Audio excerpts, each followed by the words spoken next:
is a presentation of Fox Sports. We are the Horse. We are St. Louis.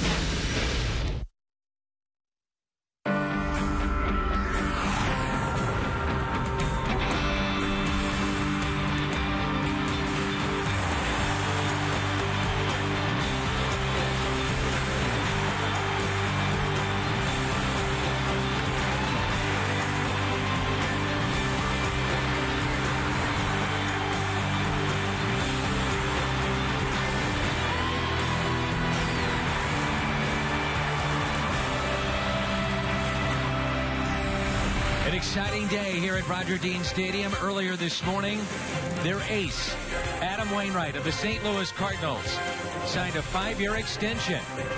The Cardinals today close to wrapping up spring training as they play host to the Miami Marlins. A 5-year extension, nearly $100 million, and Adam Wainwright is all smiles this morning. And welcome to Cardinals Baseball. That's Rick Horton. I'm Dan McLaughlin. We are delighted to have you with us, and let's start with the news of the day. The big signing, the biggest news in baseball, right here with the signing of Adam Wainwright. Well, Adam Wainwright is always happy, Dan, but he's got 97 million more reasons to smile today. But it's also very good news for the Cardinals because they've locked up their best player. Let's talk about now turning the page on that and what happens on the field with this team this year. It's our keys to the season, not just today, but really this season, and it's presented by Toyota. Yeah, some of the storylines coming out of spring training begin with injuries. A lot of key injuries to Cardinal players. Of course, Carpenter and Furcal early on, but David Freese and Jason Mott later in spring training. Can the Cardinals overcome that? As far as the rotation is concerned, 3-man battle. Shelby Miller is the guy now. And on the youth movement front, Dan, not only are there good young arms in the Cardinals bullpen, but we heard about a guy and saw a guy named Michael Wacha that everybody's talking about in spring training. So there's good news for the future as well. One of those keys mentioned that the rotation should be solid this year. Lance Lynn is a part of it here in 2013. His final tune-up today. All smiles. Congratulations to Adam Wainwright and his contract extension. Baseball is next.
Baseball on Fox Sports Midwest is brought to you by Ford, the official cars and trucks of the St. Louis Cardinals. By Steak and Shake, just no equal. And by Budweiser, great times are waiting. Grab some buds.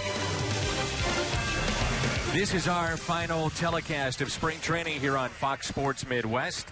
The Cardinals will wrap up spring training as far as games are concerned tomorrow in Port St. Lucie, and then we head out to Arizona for the weekend and get set to start it up for real on Monday night against the Arizona Diamondbacks. So the big news today, though, concerning Adam Wainwright. He signs the 5-year extension. We carried that live on Fox Sports Midwest, and really solidifies not just his standing with the rotation, obviously, this year, but for years beyond. He is in there at the top of that rotation for St. Louis.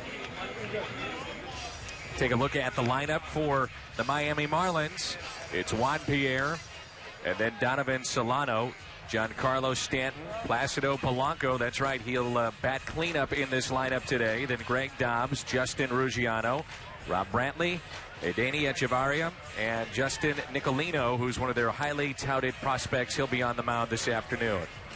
Well, Dan, you mentioned Adam Wainwright. I think that's good news for Cardinal fans everywhere. And what it does, him going into last year of a contract, is it solidifies him in a rotation that will include Lance Lynn, who is working his third game in a row against the Marlins here in Florida. Actually had probably better stuff than his line showed his last time out when he worked into the 6th inning. The ERA is high, but he's gotten better as the spring has progressed.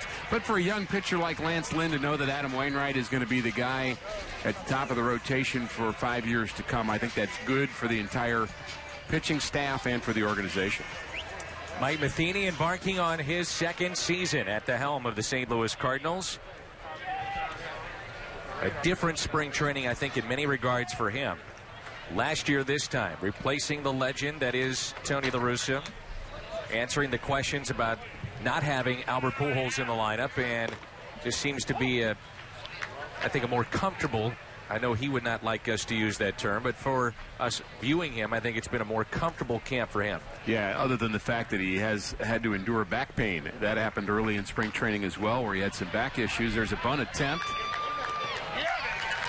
And Juan Pierre, with his good speed, he can still fly, gets down the line, and it's a leadoff base hit to start the game. He's always been good at that, Juan Pierre, and he bunted that ball in the perfect spot, drew Matt Adams off the bag, and no way for Matt Carpenter to beat Pierre to the bag. So that's what he's trying to do, is to get Matt Adams to commit, because once he goes, the pitcher can't get it. Adams is the only one who can field it, and no chance for Carpenter to cover that distance from second base to beat Juan Pierre. He's just a master at that. Molina is behind the plate today, so they'll test him all afternoon potentially. And Juan Pierre has 591 steals. That's 19th all time. Pretty good career for Juan Pierre. Over 2,000 hits, 591 steals. This is Donovan Solano, the second baseman for the Marlins. Little chopper back to Lynn. He'll throw to second, out there, and not in time at first base. You wish that throw would have been there in the 4th inning of Game 5 of the NLCS. Really scary that you and I are thinking alike. I was just about ready to say that exact same comment. Cardinal fans, of course, remember Lance Lynn throwing the ball off the second base bag against the Giants, and things kind of went downhill from there. Our shortstop today is Ryan Jackson behind Lance Lynn, but that a perfect throw, and you get the speedster off the base pass and Juan Pierre.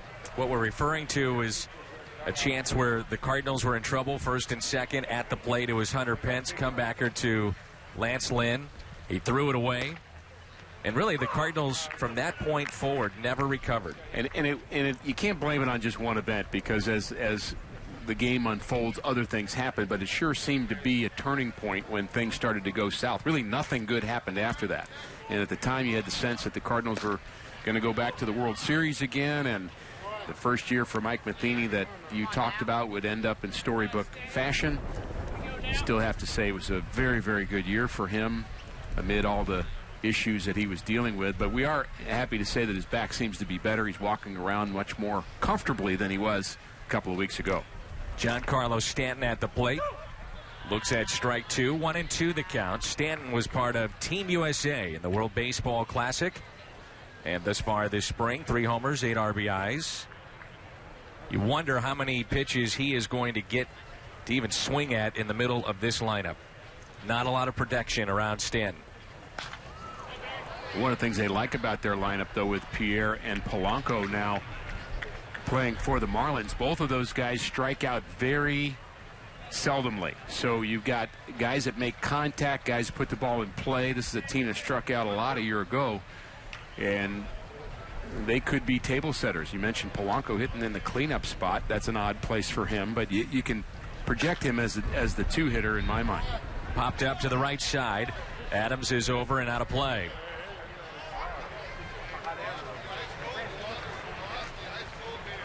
Count on Stanton is 1 ball and 2 strikes. The everyday right fielder for the Marlins.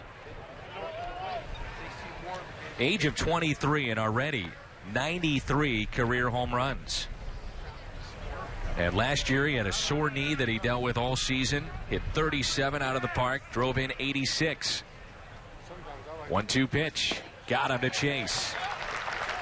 Look on Stanton is that he'll catch up with anybody's fastball, Rick, but then that nasty breaking ball is how you can get him out, and he chased that pitch away and out of the zone. It's Holiday, Jay, and Beltran in the outfield. Wigginton, Jackson, Carpenter, and Adams along the infield. Good to see Yachty back. Molina's behind the plate, and Lance Lynn on the mound for St. Louis.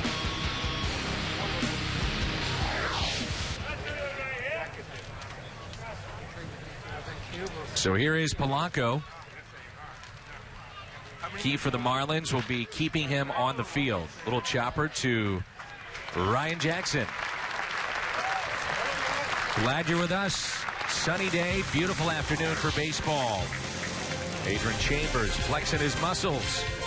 Oh yeah, no score after a half inning.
First, along with Rick Horton, I'm Dan McLaughlin and our Fox Sports Midwest crew here in Jupiter, Florida.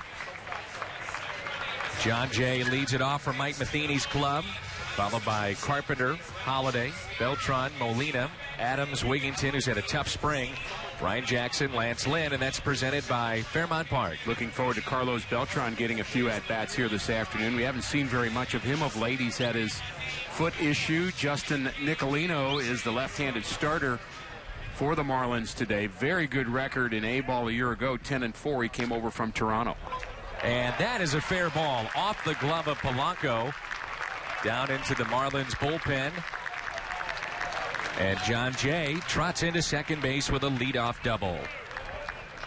Jay, for the most part, has hit around that 200 mark. He's hit into some tough luck here in spring, but now that average more indicative of the guy that we've seen the last 3 years. He's been a 300 hitter. He really has, right around 300 at all times. He's really good at making contact, hangs in well against left-handers, lets that ball get in on him, and just takes it the other way. Gets a nice bounce, keeps it fair. And the Cardinals facing a young pitcher for the second day in a row, Dan. A lot of conversation between you and I yesterday about the Nationals team that was sent for that split squad game. Carpenter, the second man in the lineup, drops down the bunt. RBI opportunity upcoming here for Holiday. A little more of a normal team, though, as the Marlins is set up this way behind their pitcher Nicolino. They have Pierre Ruggiano and Stanton in the outfield. That's kind of the A lineup there. Polanco, key addition at third base. Echeverria, Solano, and Dobbs on the infield. Rob Brantley behind the plate. That's our Marlins defense. But again, yesterday we had a slew of non-roster players play against the Cardinals and a 9-run early Cardinal lead. And Cardinals weren't too happy about that, in fact, that the Nationals did not send any of their key players. Infield is drawn in, and a strike to Matt Holliday. 2 homers this spring, and he's batting .275. And we'll get into that a little bit more as we continue throughout the game, but we had a packed house yesterday and no Major League talent, at least not right now, brought in from the Washington Nationals spring training complex. And we don't want to skip over what Matt Carpenter did so well and so successfully there, and that's move a runner from second to third. That's something the Cardinals have been stressing here in spring training. Carpenter, very sound fundamentally, gives Holiday a chance for an RBI. Infield drawn in. He's looking for a fly ball here to the outfield.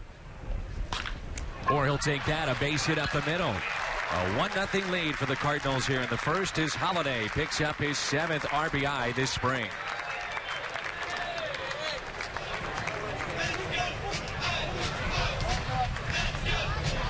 Drawn in infield for Matt Holliday is no day at the beach for a team defensively because he hits the ball so hard. Just seems like there are holes everywhere. He finds one right back up the box. He just has such a violent swing, violent but controlled swing. Here's the delivery brought to you by Hyundai. Pitch down in the zone, and he goes down and gets it. And so here is Carlos Beltran on the first pitch. He pops it up to the right side. Greg Dobbs is over near the Cardinals dugout with just enough room and makes the catch. We have hardly seen Carlos Beltran play here at Roger Dean Stadium. Early on, he was in the lineup and then suffered the fractured toe. Then the switch hitter was off to the World Baseball Classic. Puerto Rico advances all the way to the championship. He comes back. He's sore. So not many games for Beltran. He's a manageable sore right now, in Carlos's words. He still has issues with his toe, but he's able to kind of manage around it. Such a key offensive part of this Cardinal ball club.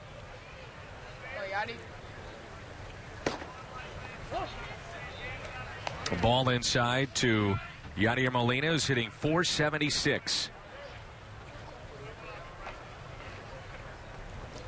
Short lead at first by Matt Holliday, a 1-run lead for St. Louis.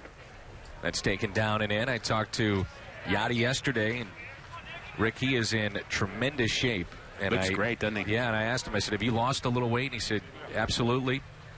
And he said, I worked hard, number one, but also diet. Been very careful about that, so he's ready to go for the long haul. Nice to hear Adam Wainwright mention many of his teammates in today's press conference, and one that he singled out was Yadier Molina. Very typical of Wainwright to be thinking about other people and the part that they played in his special day today, signing that long-term extension. Yadi's certainly on that list. Swinging away on 3-0, and he flies out to Stanton. Well, Matt Holliday gets the Cardinals on the board. His 7th ribby this spring. One of the final tune-ups before we head out west. St. Louis on top by a run.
Cardinals take a 1-0 lead in the first inning thanks to Matt Carpenter as he successfully moves John Jay to third base. Part of what the Cardinals are stressing is fundamentals. He is our BJC difference maker here today, and the Cardinals will be focusing on advancing runners throughout the season, and we'll make sure we point that out when it happens. It usually leads to Cardinal runs, and that's where we sit, top of the second inning, 1-0 Redbirds. Greg Dobbs will lead it off for Miami. Then Justin Ruggiano and Rob Brantley, some different names this season for the Florida Marlins. Ozzie Guillen fired with 3 years left on his deal. Mike Redmond brought in. First managerial job at the big league level. Concern for the Marlins right now is Logan Morrison, who will be their first baseman, an everyday first baseman when healthy, but they're not anticipating him to come back until at the earliest the middle of May. So you have Greg Dobbs, who was one of their top pinch hitters a year ago. He's at first base today. Dobbs always puts a good at-bat at you, but you think about where he normally does that from the bench late in games. He's always been such a great pinch hitter, but it's a different situation to be playing every day. And Logan Morrison, you mentioned, a very key part of this Marlins lineup, and their pitching staff, their rotation in general has some holes in it too, Dan, and that's going to really wear on them, I would say, as the season progresses. Marlins invited Casey Kochman with an invitation to spring training in February, signed a minor league deal. Well, he's going to make the club and be available for the Marlins on opening day. To his left, Ryan Jackson spins and throws. Nice play. Natural shortstop is Jackson. Going back to that BJC difference maker in Matt Carpenter. The beginning of this spring training camp, and really for Carpenter, it began in the first week of January when he came down to Florida, started working with Jose Oquendo. And we thought this was one of the big stories, his transition to second base, and now it's kind of just a given. This experiment is no longer, this is a given. He will be at second base. Well, it's also a little bit different than when the Cardinals put Skip Schumacher at second base, coming from the outfield. A little bit of a different transition. I don't think it's a big a leap to say that you're going to move Carpenter from a third base position. Nice attempt by Jackson. Almost came up with it, but I think Carpenter already kind of had the infield thing down, and of course Jose Oquendo is good a teacher as anybody. A base hit for Justin Ruggiano, the center fielder today, and it brings in Rob Brantley.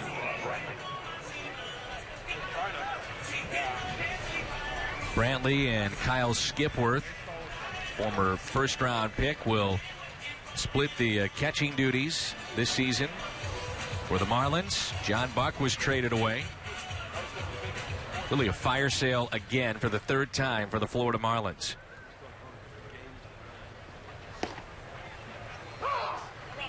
Jose Reyes, Mark Burley, Josh Johnson, John Buck, Emilio Bonifacio. Nearly $160 million in future salary off the books. Give them credit, though. They have picked up some pretty good prospects on the way back. Adams with the backhand, and he'll get the sure out, step on the bag at first. Nice play.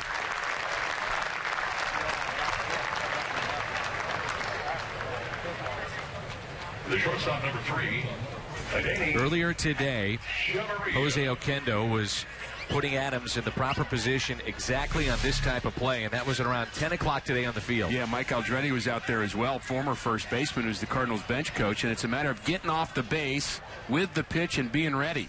And you've got to square up. You can't kind of be just kind of hanging on the base, taking away some of your range to your right, and Matt Adams gets off the base, makes the dive, makes the play, and it's nice when that teaching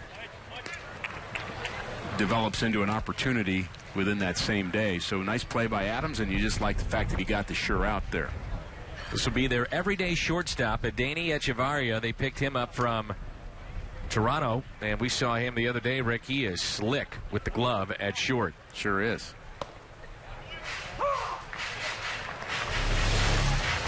One more look at Adams coming off the base, getting set. Diving to his right. Thought about throwing to second, but made the wise choice. 1 ball, 1 strike on the 8th place hitter for the Miami Marlins. A little defensive swing. You know, Dan, we talk about Jose Oquendo being the guru of infield play. If you talk to the Marlins scouts and broadcast people, they'd say the same thing about Perry Hill, their first base coach. And I would say those two names, when you talk throughout baseball, are the names that come up as outstanding A-plus infielder instructors in terms of understanding hands and footwork, etc. Perry Hill, the first base coach here today for Miami. Foul back again. There's Perry. See, he and Jose Oquendo talking infield play all the time. It's their own little world. They notice things the rest of us common folk don't know. The point being, though, it's so many guys behind the scenes all the way through the minor league system, right, having a coaching staff that believes in what an organization is trying to teach once they get to this level. Cardinals have great stability in that regard. Matter of fact, before the game today, the Springfield club received their championship rings. Mike Schilt, the manager of that team, Matt Gifford, the general manager. They were the 2012 Texas League champs. So all the guys, Dan, it was great to see, wasn't it? They all came over from the minor league side. Some of the guys are actually here, like Oscar Taveras and others. But to see them all come over here and get congratulated at the same time was a nice thing to see. The Cardinals, for every game starting on Monday night, will wear a number 6 patch in honor of Stan the Man. And I'm not sure if every level is going to be doing that, but I believe Springfield is. But both home and road, you will see that number 6, remembering Stan Musial. A 3-2 pitch. Off-speed pitch and got him. A strikeout, number 2 for Lance Lynn this afternoon. The Cardinals have Big Matt Adams, Ty Wigginton, and Ryan Jackson coming up. The All-Star a year ago, Lance Lynn recording his 2nd strikeout.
Two hits aside, and the Cardinals have a 1-run lead here in the bottom of the 2nd. We have baseball at Busch Stadium before the home opener because Mizzou, Illinois will get things going next Tuesday, April 2nd at Busch Stadium. Tickets on sale right now at Cardinals.com. The border war, the bragging rights game, whatever you want to call it. We'll take it to the diamond at Busch Stadium, and, you know, that's a thrill for those college players to be able to do that. No doubt. Fond memories of a lot of the high school games that would take place at Busch Stadium, too, right after Cardinal games. Remember seeing a young Scott Cooper play in one of those games from Pattonville High School. Matt Adams grounds out. And there's one away. Scott Cooper has some great stories. He's a Pattonville High School graduate and also a two-time All-Star, the Boston Red Sox. But he talks about meeting for the first time Ted Williams and Carl Yastrzemski, and he said that those guys would go around the minor league complex, very similar to what we see some of the Hall of Famers do at the Cardinals. They're on a golf cart, and he said that Ted Williams specifically saw him and wanted to talk baseball with him, and he was missing out on drills, and all the coaches said, it's okay. It's okay. Ted's talking to you. No problem. Here's Ty Wigington.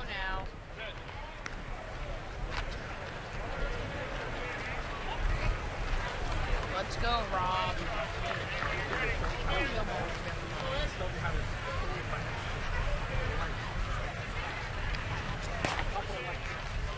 2 balls and 1 strike on Ty Wigington. We talked yesterday about his role. Could be very good against left-handed pitching as a pinch hitter.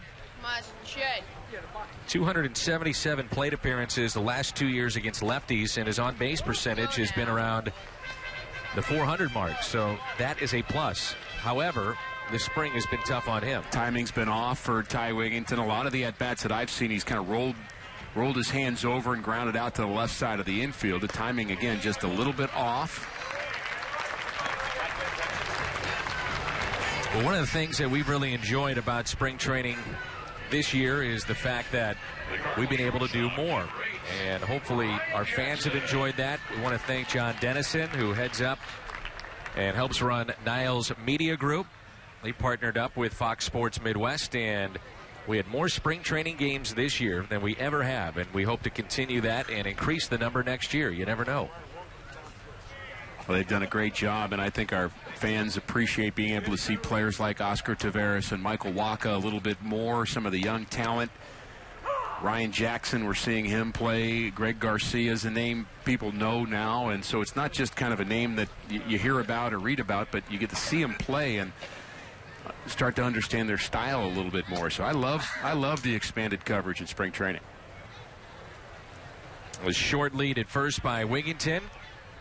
0-1 pitch to Jackson is taken inside. 1 ball, 1 strike.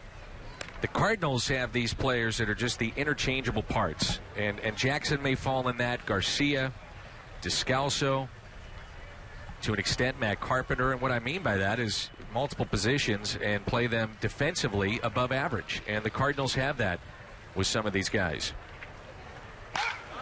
Jackson with a base hit into right field. Stopping at second base, Ty Wigington.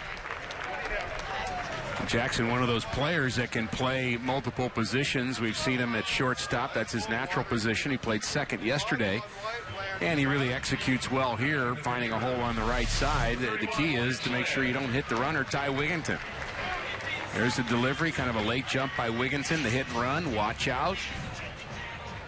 And that little movement probably keeps him from going to third base on that base hit the other way. But you and I, Dan, chatted with Greg Garcia today, and his comment about playing multiple positions is you better if you want to be in this Cardinal organization. I thought that was a pretty smart statement. Lynn. Ooh, and they're going to field it. That's Polanco. Gets the bunt down. I thought he was going to let that roll. 16-year vet, though, down at third base, and Placido Polanco. If he picks it up, obviously he's thinking, that's staying fair. I better do this. I think with nobody out, you might do something different, but the fact that this is a pitcher bunting with 2 guys on and 1 out, you might as well take the out and just hope for the best with the next hitter. It was probably going to stay fair, and Polanco just made that choice. He's a slick fielder, isn't he? Always has been. Multiple gold gloves for Polanco. There's 3 of them. Been good at second. He's been good at third. Runners at second and third here for John Jay. He doubled and scored the only run of our ball game back in the first.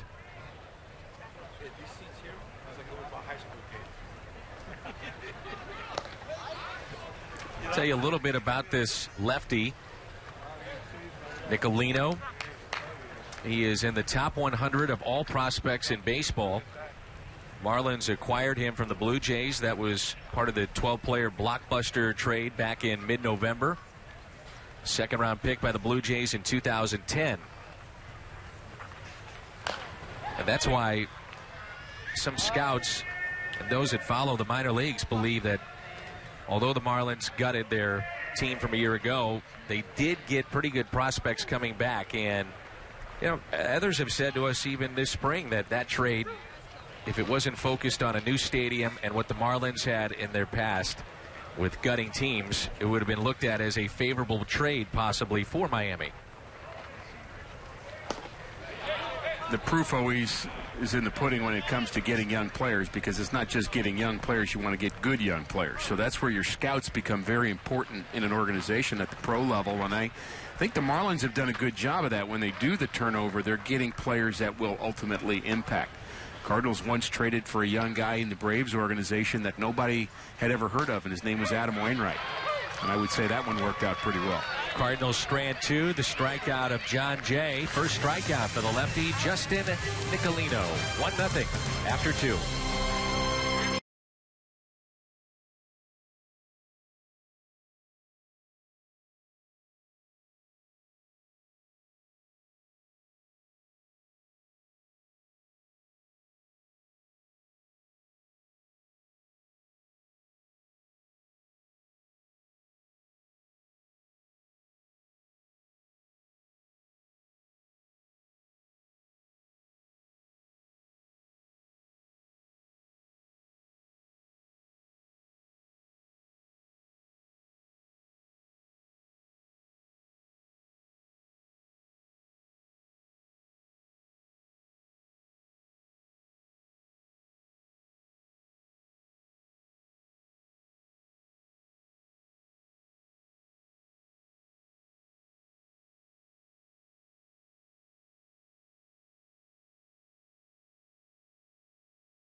At Jupiter, Florida. And the Cardinals have a lead of 1-0. Fox Saturday Baseball is coming up, and the Cardinals are on that first slate of games. Saturday, April 6th. Rematch of last year's NLCS, the Giants and the Cardinals. Fox Saturday Baseball on April 6th. Third inning for Lance Lynn. The pitcher, Nicolino, and then the top of the lineup, Juan Pierre and Donovan Solano. Lynn's breaking ball has gotten a pair of strikeouts today. One of Stanton, the other one of Echevarria.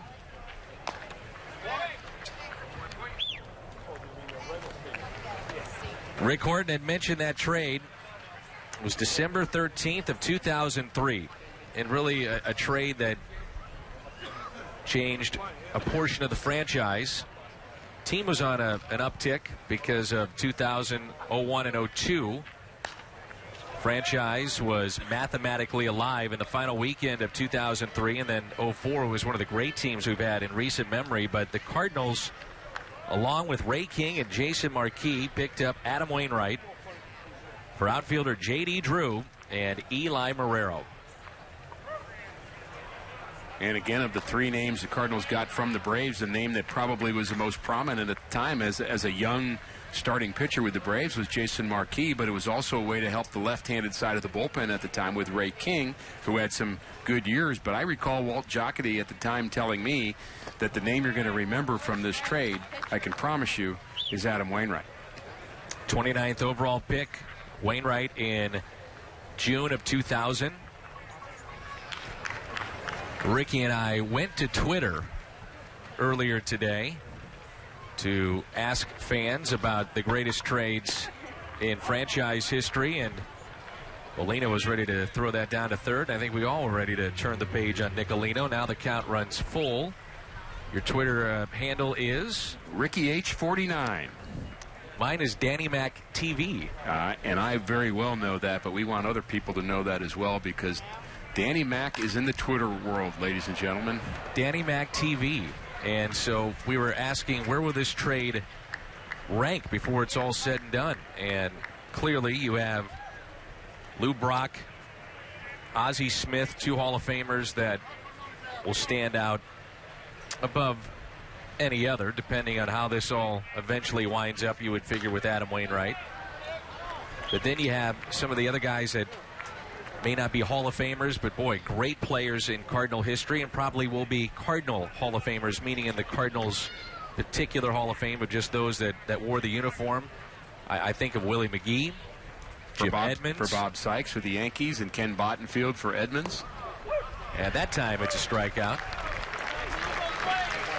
And then Jim Edmonds traded away for a guy that no one knew about at that time, except some folks locally that followed Merrimack baseball or Lafayette High School. And David Freese, with arguably the greatest moment in franchise history with his Game 6 home run to save the World Series in 2011.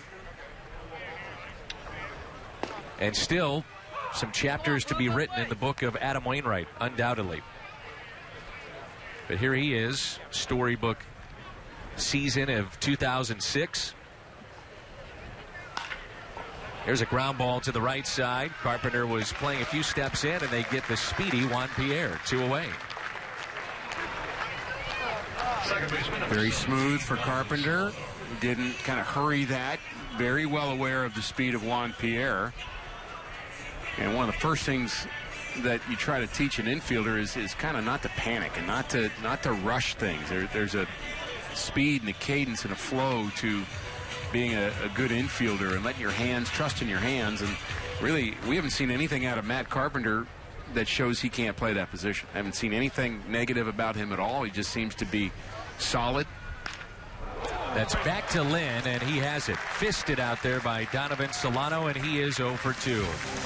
Lynn, his final tune-up before the regular season, looks good. So does Matt Carpenter. The Cardinals on top.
Bottom of the third, and St. Louis with a lead of 1-0 over the Miami Marlins.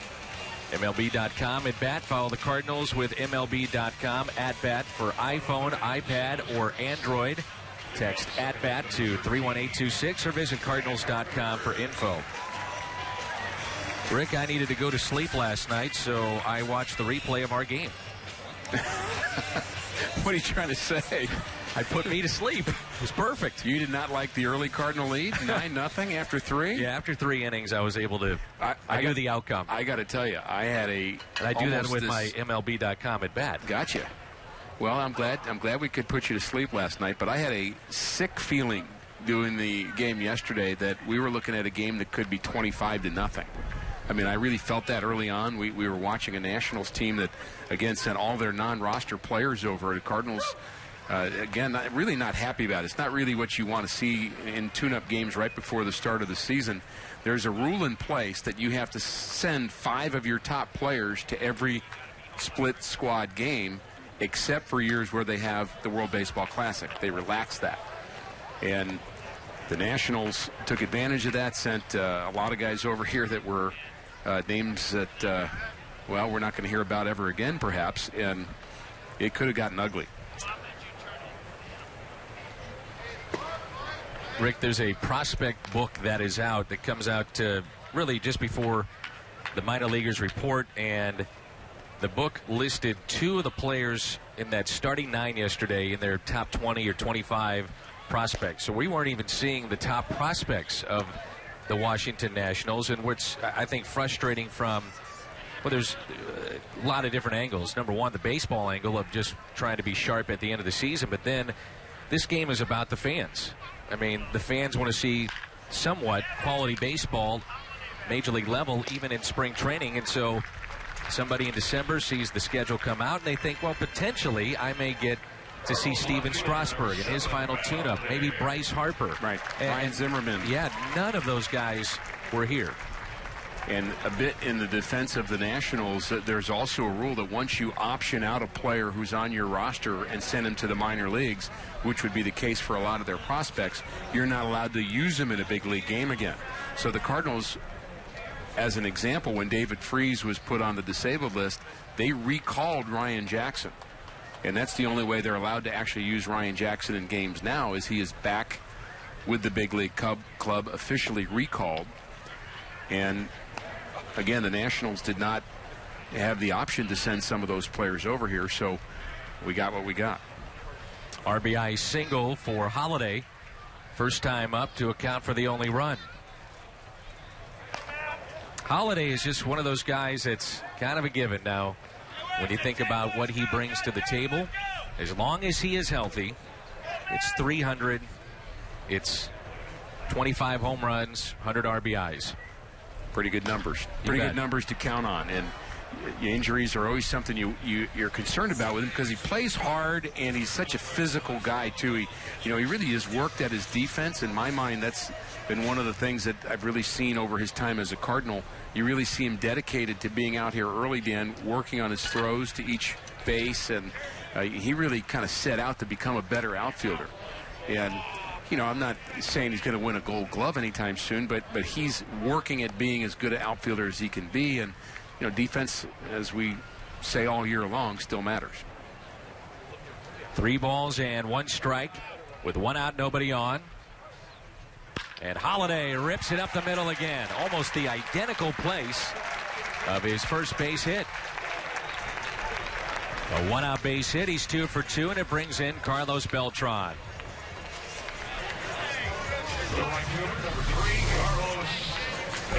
Holiday does what he did in the first inning. Just take it right back up the middle. And he did it with authority.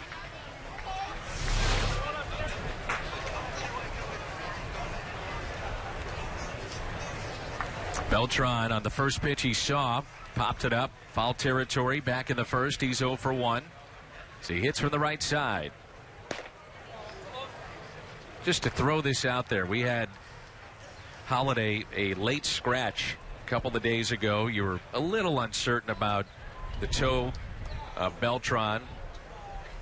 What might the Cardinals have done with Oscar Taveras to begin this season? Well, I think we were heading in a direction where it was going to be awful difficult for the Cardinals to send him back to AAA, considering he was getting 4 hits a game, and the injuries were piling up. I know that that's still the heart's desire and the plan for him to help him grow, not just as a player, Dan, but just kind of as a man. He's 20 years old, and for him to have the experience, the professional experience of being a good teammate, and he's still learning the language and learning all about what it means to be a professional. You just don't want to rush that, but was getting very close to that situation where you might say, well, you know what, maybe we have to. 2 balls and 1 strike.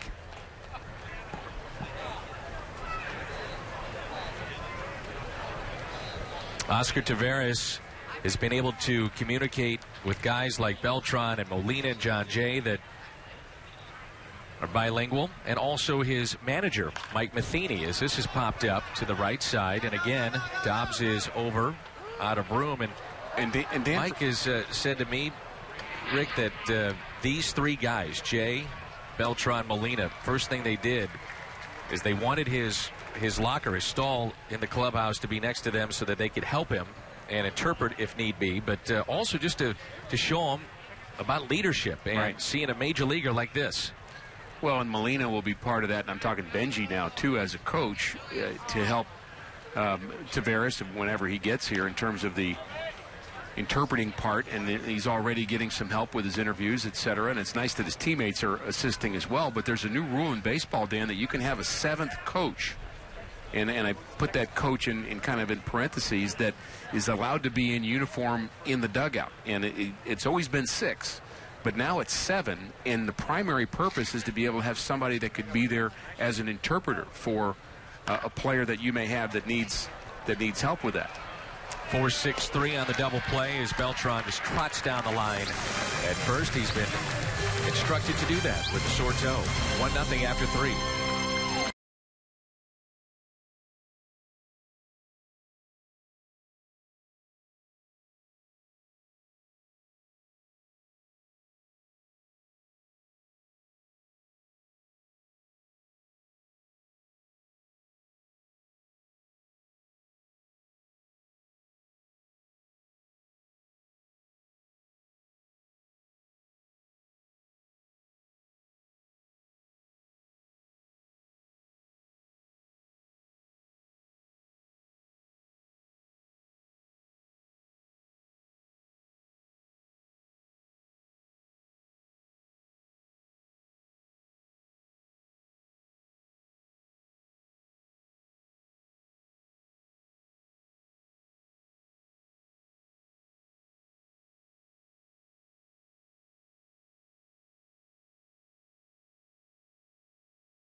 Cardinals with a 1-run lead. RBI by Matt Holliday back in the first inning. What's on tap? It is opening day. We'll be in Arizona.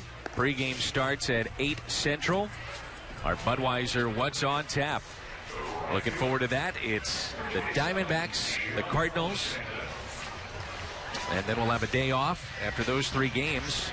And then we'll be in San Francisco as they open up against St. Louis, and we'll have their celebration, that weekend celebration. And that'll be Adam Wainwright on that April 1st game in Arizona. Looking forward to seeing him. He had a nice tune-up his last start here. In fact, the Cardinals starting pitching has been good in the last week. Go back to Westbrook's last start, and Jaime Garcia was very good yesterday, and so far so good with Lance Lynn. 3 scoreless innings, just 2 hits. And we've seen a couple of very sharp sliders from Lance Lynn here this afternoon, and we know about his fastball. His off-speed pitch is good, but when that slider is sharp, it just makes him that much more effective.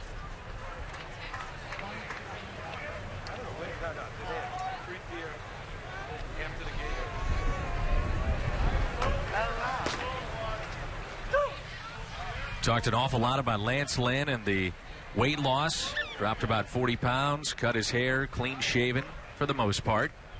Not so much today. 11-4. Was an all-star to start the season a year ago. ERA in August, 7 games, was around 7.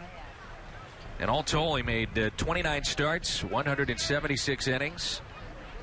Efficiency is what they talk about now with the weight loss and being able to be a contributor the entire 6 months at a high level.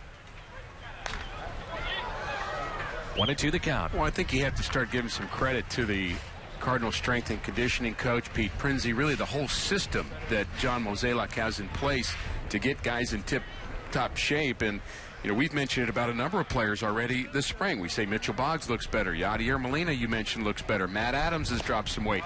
I think guys are understanding that, look, you only get one chance at this big league thing. Why not be as strong and as lean as you can be?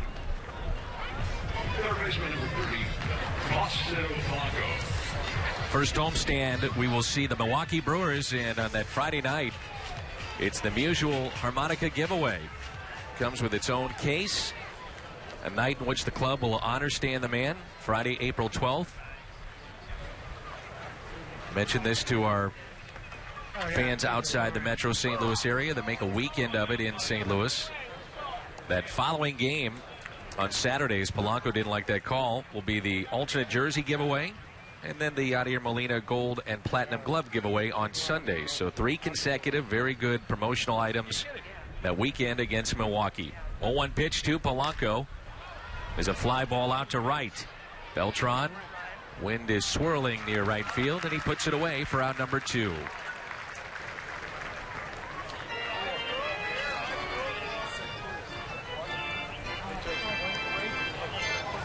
First baseman number 29, Greg Dobbs.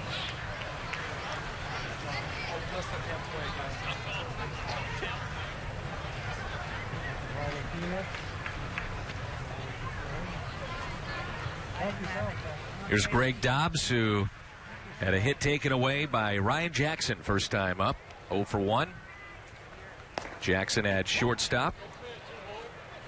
This might be the most efficient, using that word again, that we've seen Lance Lynn in his starts down here in Florida. Agreed. A lot of strikes. He's down in the strike zone, and very few balls have been hit hard. You mentioned that ball Dobbs hit up the middle, which was fairly well hit, but not a lot of line drives, some defensive swings, including that last at-bat for Polanco.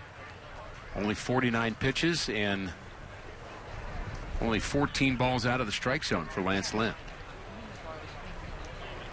2-0 pitch. Little looper to the shortstop, Jackson. Puts it away. Marlins go 1-2-3. Midway through 4. St. Louis on top by a run.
1-0. The Cardinals have the lead. Don't forget about that alternate jersey we were just speaking of last inning. That gentleman there is wearing it, piping in the front.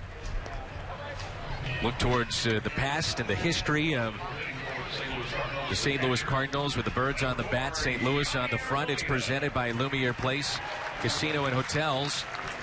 Also be that cream base color the Cardinals will incorporate with the uniform, and I'm looking forward to it. No doubt. I think the players like those jerseys and look forward to wearing them on the special days. And honestly, I think it's a good kind of tie into Cardinal history to be wearing those jerseys from the past. The Cardinal history is an outstanding one.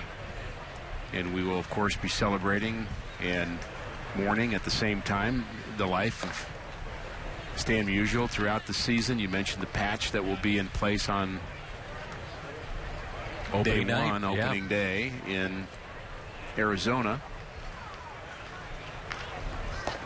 There's a breaking ball and a strike to Yadier Molina.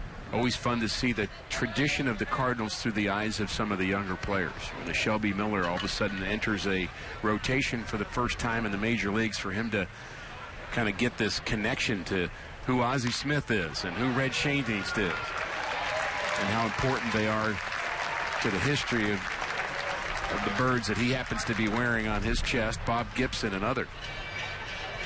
So base hit into right by Yadier Molina. He's 1 for 2. Brings in Matt Adams.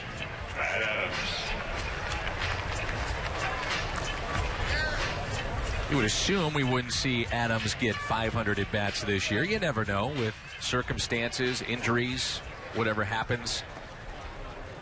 Got to get at least 300, though. And I'm interested to see what he can do with that. Tremendous power. He's had a good camp. He's driven in 17. Hit over 300. 3 home runs. First time up, he grounded out to first.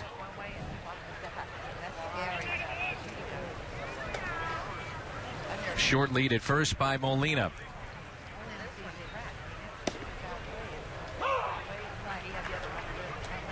Mark Walsh, Rip Rowan, Ernie and the gang, they are working hard right now, packing up the truck.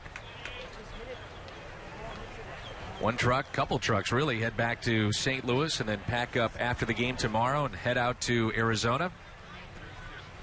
We appreciate all their work for us down here in spring training, as that's tapped foul over the Cardinals dugout. And there is a lot to do, a lot of details, a lot of logistics that they handle, and with the team starting out on the road this year, that complicates things a bit. A long road trip to the West Coast in terms of what goes there, what comes back to St. Louis, and so their staff really works hard, and they just have such wonderful attitudes too, because it's kind of a thankless job, and they're literally here all day too. And not unusual for the guys that work in the Cardinals clubhouse to spend the night at the ballpark. Double play ball, 4-6-3 off the bat of Adams.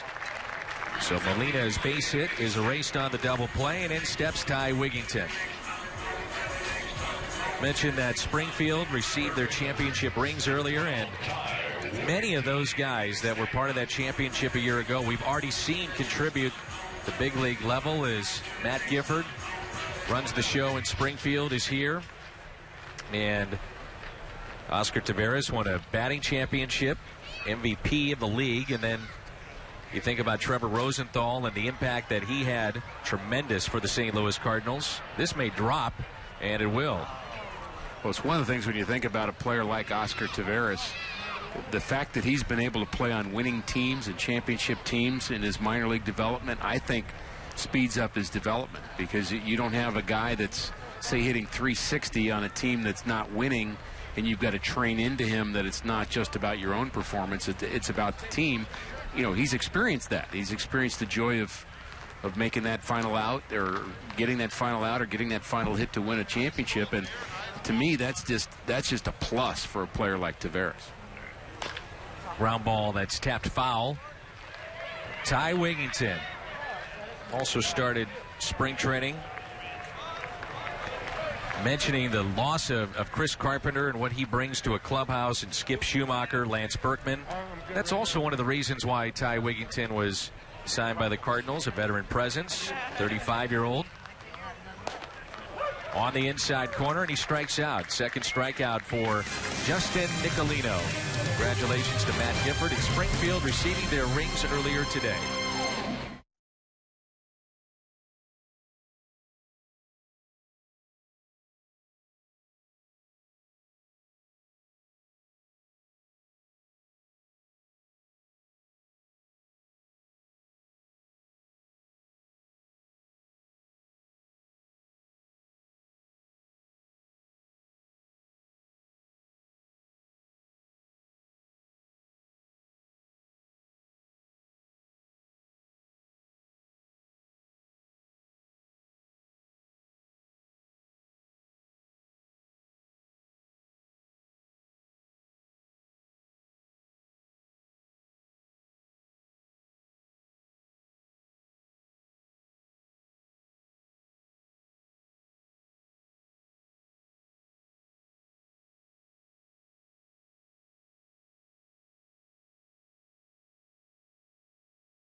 Cardinals with a lead of 1-0 as we move to the fifth.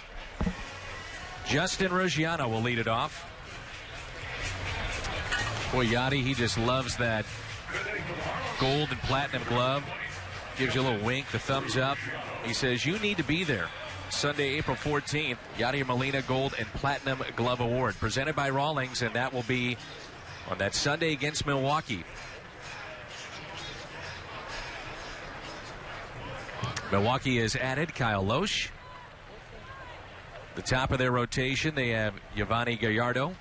And at that time, Rick, we would anticipate that Loesch would be in the rotation. There was some thought that maybe he would be bumped back a little bit, stay in extended spring just to get some innings, but he's been throwing on the side. He actually was working out at a community college in Arizona where he keeps his offseason home, so he said, hey, I'm ready to go, and let's get it going. Well, you remember how he did that when he joined the Cardinals in mid-spring training. He came out of nowhere, and the Cardinals added him, and he is the same deal, free agent that nobody seemed to want, and then he came to St. Louis, and he was firing bullets right away. I mean, he was ready to go, and I suspect he learned from that experience how important that was, and yeah, I don't think he'll miss a beat. I think he will be ready.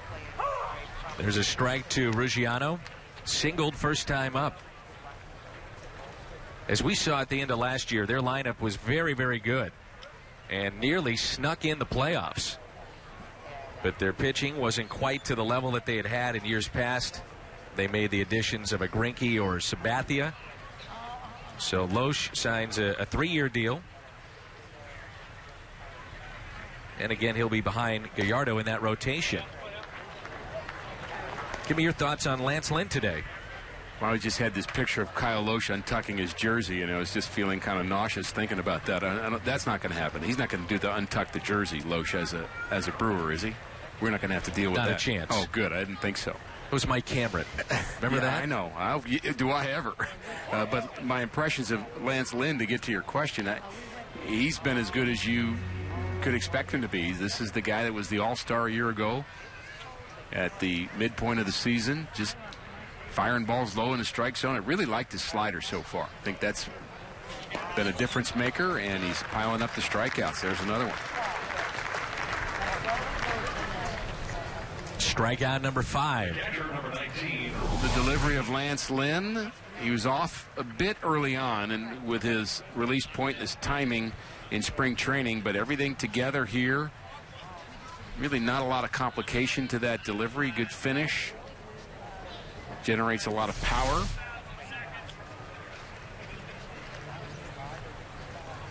His fastball gets into the mid-90s. That pitch at 93, that's plenty hard enough. We have seen him when he came out of the bullpen. Remember how hard he was throwing He was 95 to 97.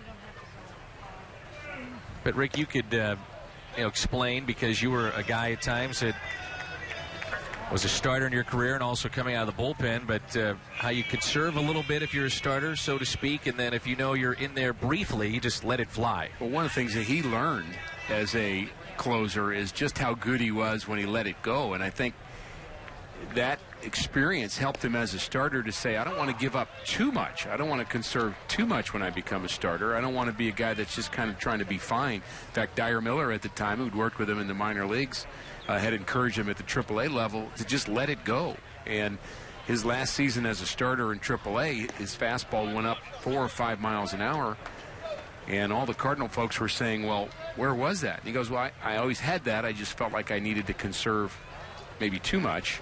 And so I think the evolution of Lance Lynn as a starter has been to find that happy medium between not just kind of just flipping it up there and seeing how far I can stay in this game, but going after him right out of the gate. We saw that first half when he had 11 wins, how aggressive he was, going at hitters. Made the All-Star team. Comes back in this at-bat to get the hitter, Rob Brantley, with a fly ball out to left. That's Adrian Chambers, who is taking over from Matt Holliday in left field. I'd say of all the Cardinal pitchers, and I'd have to think of if there's somebody else, maybe Jaime Garcia, you could say this about too. If you said, okay, you're going to have to go out today and you're going to have to win with just throwing fastballs. There's a rule now. You can't throw breaking balls, you can't throw changeups. You're just going to have to go out and try to win with just your fastball. I would say Lance Lynn would have as good an opportunity as anybody because he pitches so well up and down in the strike zone, and I think his pitches look different when he throws that fastball up and that little sinker down. And it's almost like having multiple pitches even though they're all fastballs. Garcia would be tough too because of his movement. Echevarria with 2 outs, a couple of hops to short. Ryan Jackson gets his counterpart. And Lance Lynn, very, very good today thus far. 5 strikeouts, only 2 hits allowed.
Jamie Pogue, he is bullpen catcher, and there's Jason Mott.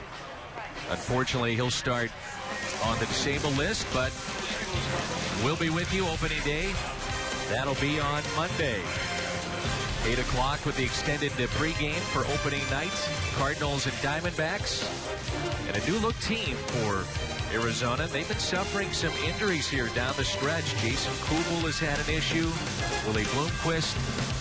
New look in the fact that they traded away one of the Upton brothers, now playing for the first time in the big leagues with his brother in Atlanta. one of the reasons why Atlanta's going to be better. I think they've got a very solid offensive team even without Chipper Jones, and we expect them to be vying for the National League East.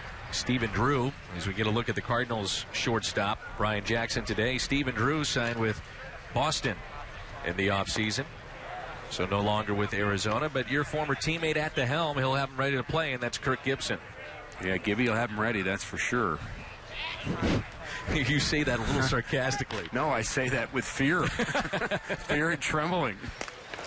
A ground out, and Jackson retired for the first out here in the fifth inning. I told the story before. My first day as a Dodger, I met Kirk Gibson in Montreal at the Hotel Sheridan, and Steve Sachs introduced me to him, and I walked up to him. He said, "Yeah, this is Kirk Gibson." And Gibby walked right up to me and put his nose right in my face and said, "What are you going to help? How are you going to help my team win?" That's exactly what he said to me. Not hello, welcome to Montreal, glad you're a Dodger. What are you going to do to help my team win? With his face right next to mine. I don't remember what I said. I just know I kind of fumbled through an answer and did my best to help his team win.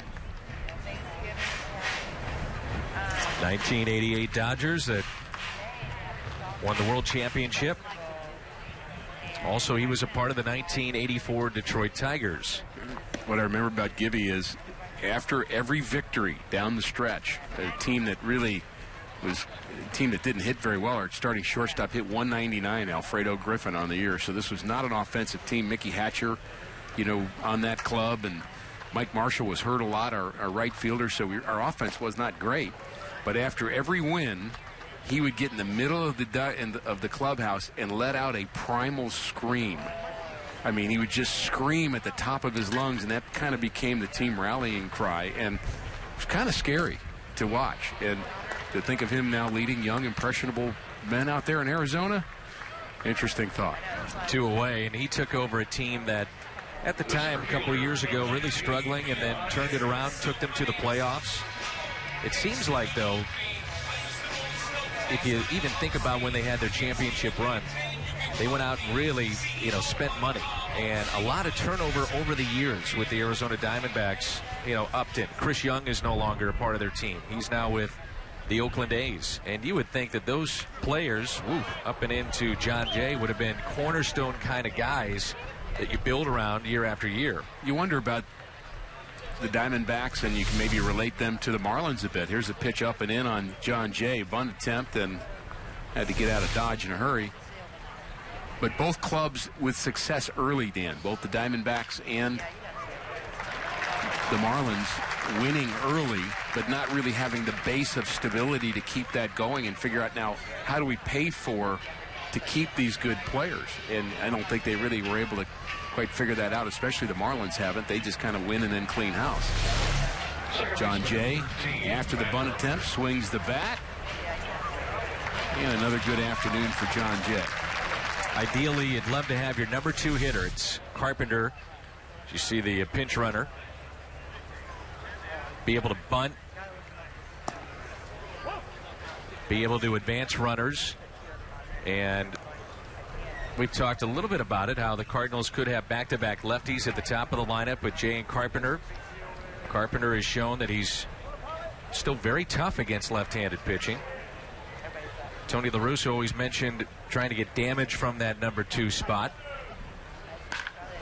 There's a little damage, but it'll be caught because Stanton is there. Hit a rope, but right to the right fielder. We played 5 here in Jupiter.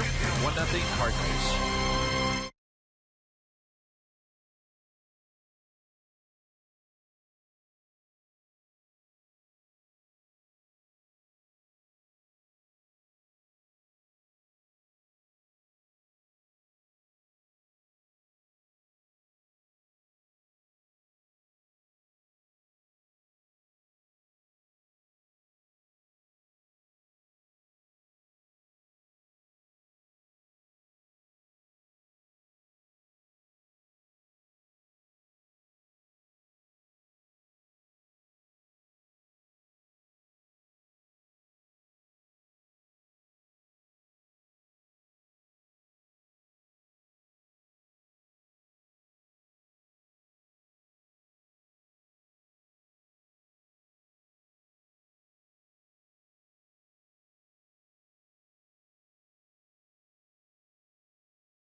Cardinals baseball on Fox Sports Midwest is brought to you by Plaza Tire, the quick change artist. By Bud Light, it's the sure sign of a good time. Here we go. By Bommarito, where price sells cars. And by Chevy. Visit your local Mid-America Chevy dealer today. Spring Training 2013. Rick Horton, Dan McLaughlin with you.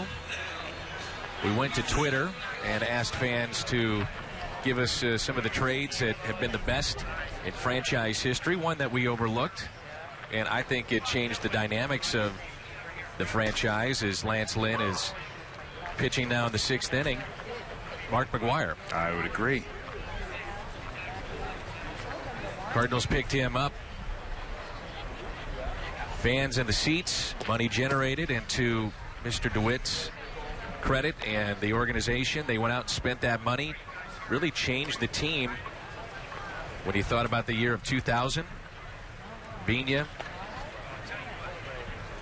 Edmonds, Darryl Kyle, Dave Veers, all those players, vital role in changing the complexion of the St. Louis Cardinals in the early 2000s.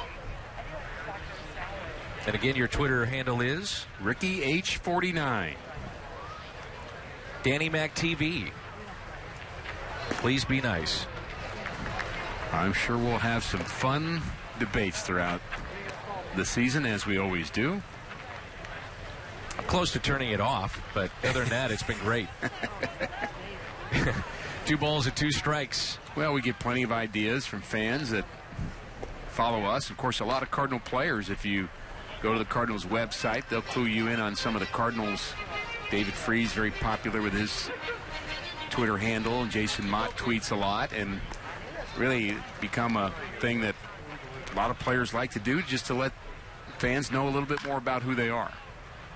David Freese, very active on Twitter, and someone that just joined is, outside of myself, Mike Matheny 22.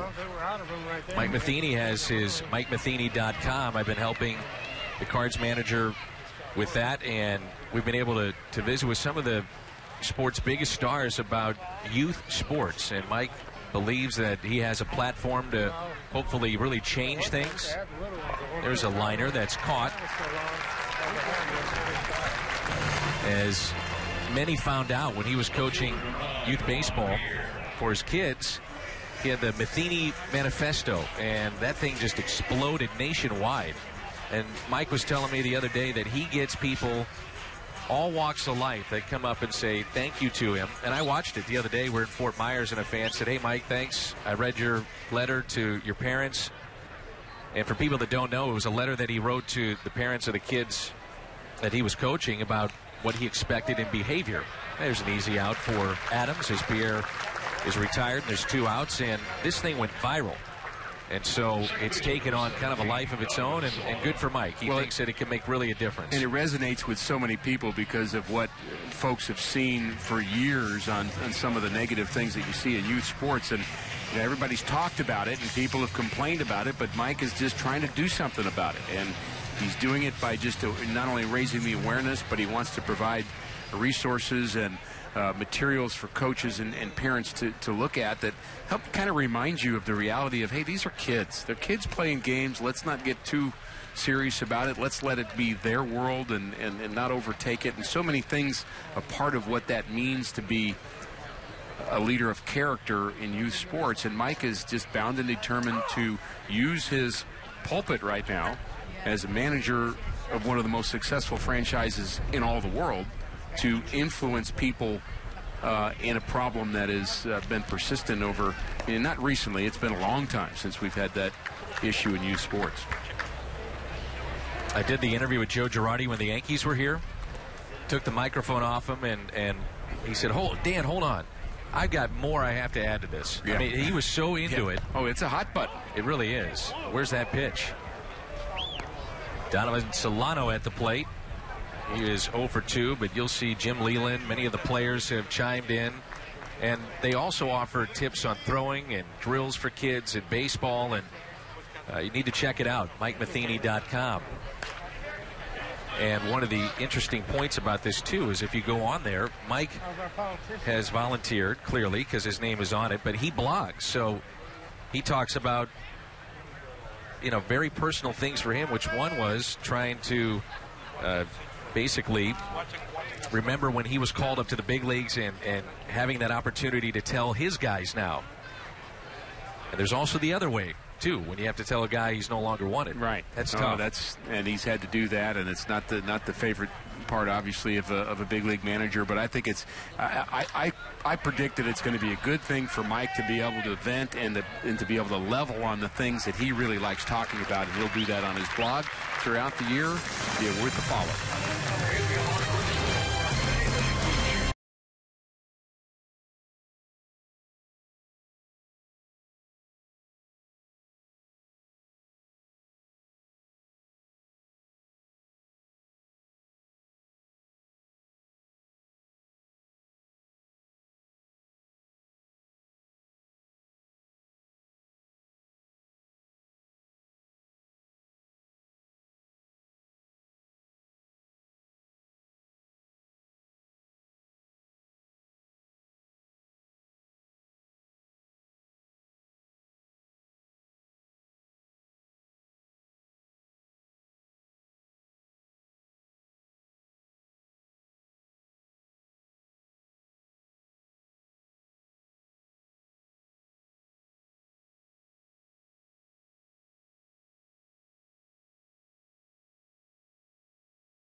Cardinals with a lead of 1-0 as you get a look at Oscar Taveras there.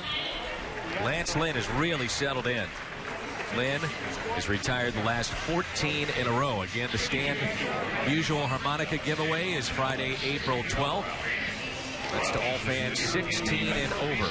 We should mention, Rick, that the Cardinals, before Stan's passing, had this on the promotional schedule. The harmonica, and also there's a statue giveaway in honor of Stan.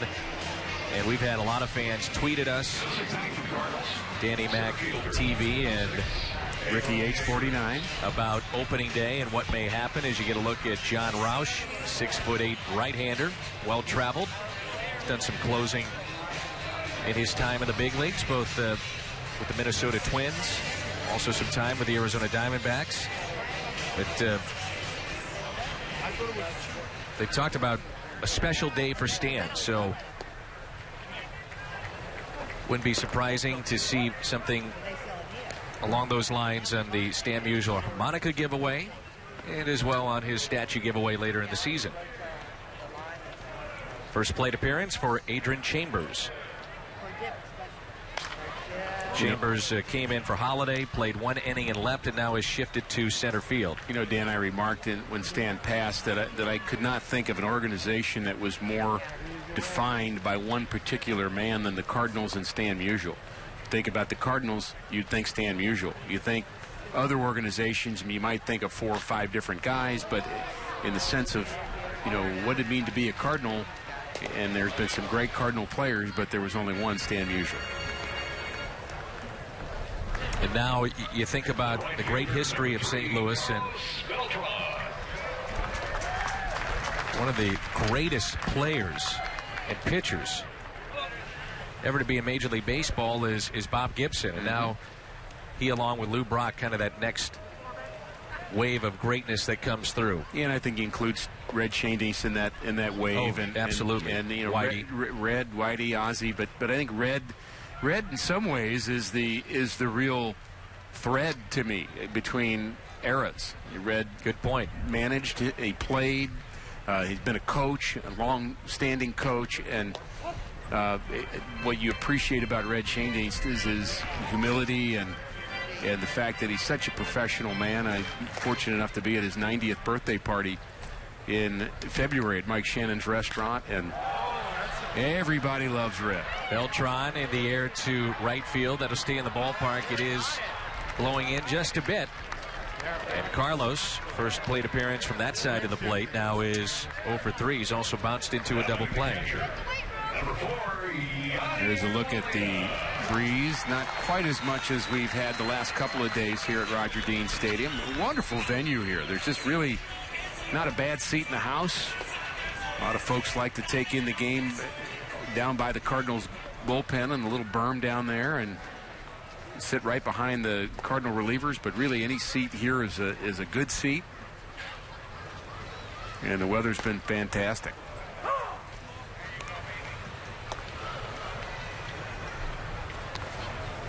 No balls and 1 strike on Yadier Molina. He singled back in the 4th and also flied out to right.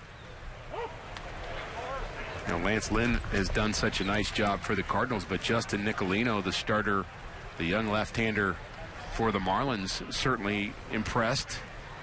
5 innings, 1 run, 1 walk, 3 strikeouts in his 5 innings of work. Really not a lot of balls hit hard against him either.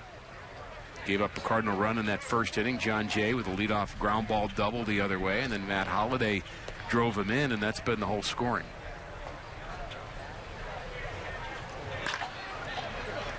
On a hop to third. Molina retired, and the stretch by Dobbs down at first.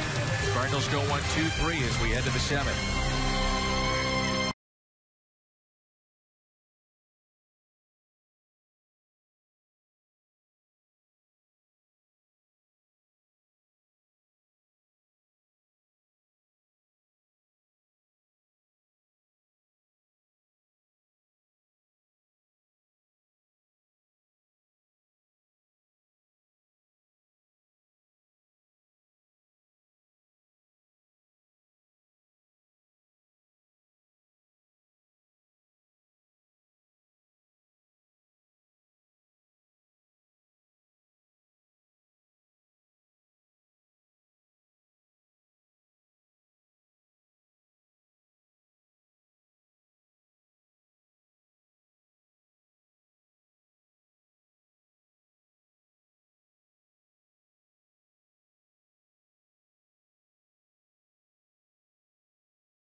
By is Lance Lynn was tremendous in his start. Final tune-up before the regular season. Don't forget about StubHub, official fan-to-fan ticket marketplace of the Cardinals. StubHub. Nice crowd on hand. Sun is shining brightly. Giancarlo Stanton, Placido Polanco, and Greg Dobbs due up for Miami. And here's Edward Mujica. Solidify the bullpen a year ago. Take away those numbers here in spring. He was working on some of those secondary pitches early on. And we know when he's right. Tremendous movement. And the great split finger pitch. Stanton has struck out twice. That pitch was up and driven into left center field for a base hit. That is Tommy Pham, who is in left field, one of the minor leaguers. third baseman number 30, Placido Polanco. There's the pitch from Mujica right in the middle of the plate. And Stanton, who struck out twice, doesn't miss that one. And good to see Tommy Pham getting a chance to be in a big league spring training game. Just not only a few at-bats a year ago because of injury, but the year before that he was outstanding in the Texas League. And he's a name that was mentioned quite a bit as a prospect. And again, he was part of that team in Springfield a year ago that won the championship, and they all got their rings here today. We had a chance to visit with Matt Gifford between innings here during the telecast, and just again very much want to extend our congratulations to that ball club, teaching the young Cardinals how to win. Fly ball into right, and making the catch is Taveras. Last pitch, a good example of a ball that just exploded in on the hands of Polanco and the movement that Mujica possesses. Polanco loves to hit the ball the other way too, and he was trying that inside-out swing, but Mujica been a key part of the bullpen you mentioned since coming over from the Marlins. And I remember when he came over, the very first thing he said is he really wasn't that excited about the trade at the time. There's that pitch just bearing in on Polanco because his wife was getting ready to have their child. And it's like, boy, it just kind of disrupted his life to get traded to the Cardinals. But I know now he's happy to be a Cardinal and happy to be in a winning city on a winning team.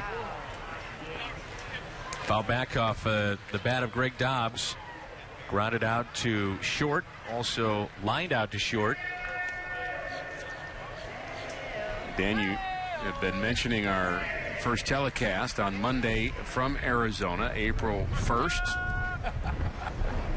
Season begins, and you and Al and I will have the game, and that'll be the debut of Jim Edmonds as a pre- and post-game host, and excited to have Jim Edmonds as part of the Fox Sports Midwest team, and certainly been a part of some great moments on the field and knows the game inside out, and will bring his own personality to this, and look forward to that debut of Jimmy's on Monday, April 1st. Come your way at 8 on Monday night. Also added this year, along with Jim Edmonds, but Jason Isringhausen may fill in a bit. Chris Duncan, we always wish him the best of health. And he's going to do a handful of games, we understand, as far as pre and post. And Gary Bennett, part of the 2006 World Series team. What was the hardest part for you, going from playing to broadcasting? Because as a player, you're interviewed and you answer the questions. A lot of times you're cliche with it. Right. And you don't want to upset veterans or whomever. However, when you're in your position, which is to analyze the game, it's a different role. And for some reason, that didn't bother me as much, Dan. I think the being honest about performance, I think as a former player, frankly, and Mike Matheny did it, and John Mabry did it, and now they're both back on the field again with the Cardinals. But yeah, in some ways, as long as you're not, just trying to run somebody down, you're just talking about the reality of a missed play or a missed pitch or a bad pitch or a bad, you're just being honest about it. I didn't have as much problem with that, Dan, as I had with just understanding the game, and I've kind of grown in that from a point of view other than just a pitching point of view. I think the intricacies of what it means to hit at the big league level and to field well is got a lot of layers to it. Does it ever? And that's why I think another value to having a Gary Bennett as part of our team now, along with Jim Edmonds and Chris Duncan. You'll hear from other facets of the game. There's that split you talked about.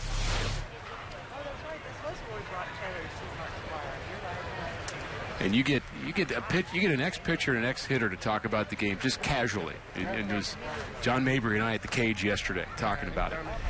The conversation always goes to, here's what I'm thinking as a pitcher, and here's what I'm thinking as a hitter. And it's just the way it happens.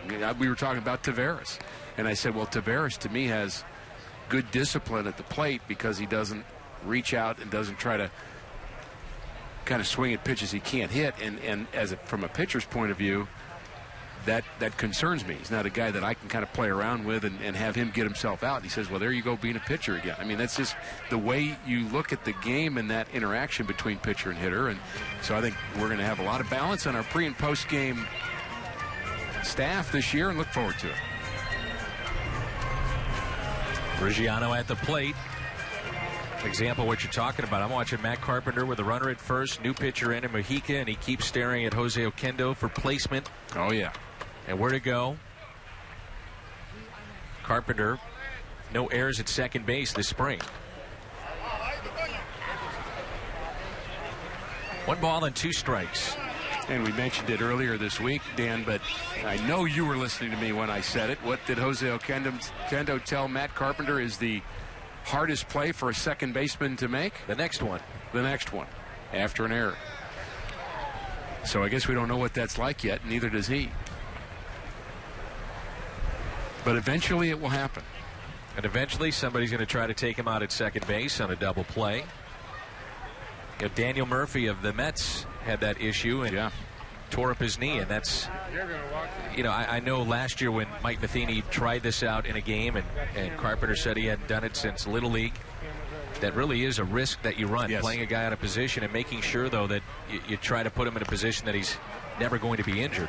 Well, I, for one, would like to see him err on the side of getting out of the way on any of those plays. And, you know, when you cover second base, there's multiple things you can do. You can go up, you can go back, you can go through the bag, you can back off the base, and a lot of that depends on the timing of the play, where the throw is, and how close the runner is to you. But I'd just as soon him miss out on the timing a bit and make sure he just doesn't get run into. Mojica wanted that pitch. We've had a number of pitches that Yachty has kind of held the glove up, at least 3 that I can recall that he thought were strikes. Spring training for the umpires, too. Runner off with a pitch and a swing and a miss. Strikeout for Mojica. He has 2 on the day in his inning of work. It's time to stretch. Pitching, the story of this ball game today for St. Louis, clinging to a 1-run lead.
Well, the Cardinals have out-hit the Marlins 6-3, and they lead it by a run.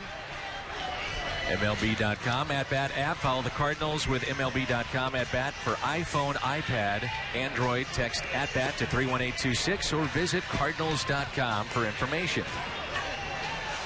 For instance, Rick Horton, I was driving back from Fort Myers the other day, and my phone, I've got MLB at-bat. Listened in to Matt Adams pick up a base hit late in the game off Jason Lane. And I'm saying, wait a minute, Jason Lane? Right. And believe me, if I was at home, I would have been watching you. I know you would have. I wouldn't miss any telecast that you're a part of. That includes pre or post. However, I was driving back, and I said, now, Jason Lane, that sounds familiar. And indeed, it was the former outfielder for the Houston Astros. Who'd had 25 home runs and 76 RBIs in 2005, and all of a sudden turned into a starter just a few years after that, and at 35 trying to make that Twins team. And it's just odd to me that a guy went from being a hitter to a pitcher who had so much success as a hitter. That's what's just bizarre to me. And he actually had good stuff. He was throwing good, but boy, the Cardinals were just raking Jason Lane. I mean, and one lefty after another, good at bats against him. So must have been kind of low on the deception meter. But of course, we wish him luck and enjoyed doing that telecast with the one and only Bert Blyleven. This could be the closer now in for the Marlins, a sidewinder that closed games out last year. You would figure that lefties would get a pretty good look at him by just talking about deception. A lot of times a lefty with a guy like this gets a pretty good look at the baseball. Yeah, righties normally don't like it, but lefties can see it. But that really sweeping all the way across the plate. And you think about this Marlins team, really the rotation is their big question mark. Ricky Nolasco is their best. He'll be their opening day starter. We've seen Nathan Eovaldi this spring training. He's their number 2 guy. Wade LeBlanc, the former Padre, is number 3. And they have Alvarez Hernandez and Kevin Slowey, the former Twin, to round out their rotation. So no Jacob Turner. There's some question marks in that, and no Jacob Turner. There's backdoor slider. So strikeout of Adams. Steve Cishek was 14 of 15 saves last season. Only 2 teams blew more saves than the Marlins, 22. Heath Bell, speaking of Arizona, we'll see them on opening night, is now the closer for the Diamondbacks. Traded away and reunited with his general manager that he had in San Diego. Not much luck with the Marlins at all. Every time I see a pitcher like this, I think of George Hendrick.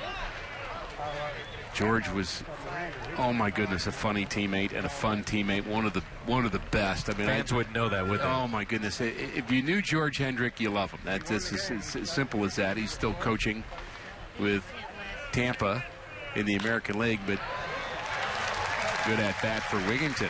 Hard hit ball the other way. But George would say, a guy like this, he goes, well, I don't want to hit against this guy because he'll mess up my swing for a week. He said all he does is throw tables and chairs up there. Now, I don't know what that meant, but that's what George would say. He's just throwing up tables and chairs. We can't hit that.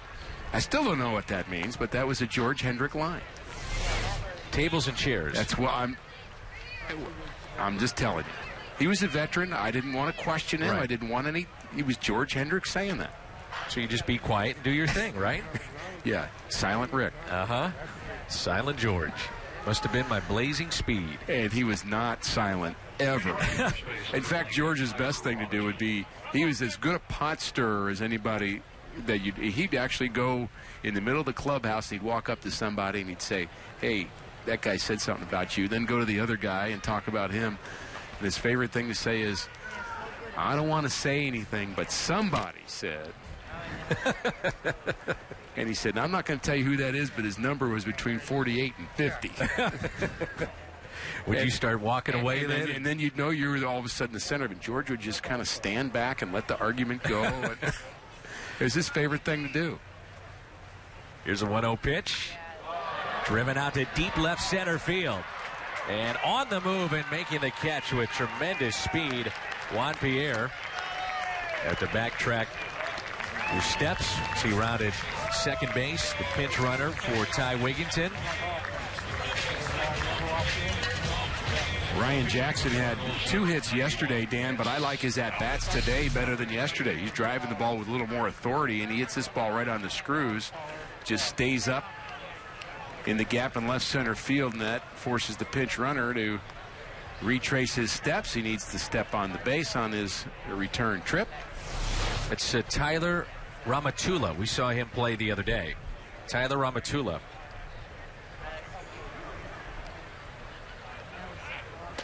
This is Vance Albitz, an infielder out of Torrance, California.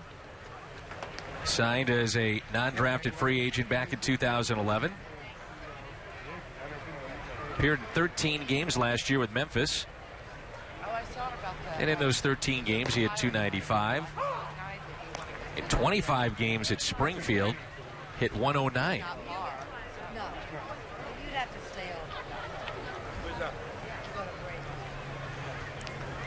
Listed at 5'7", 170 pounds.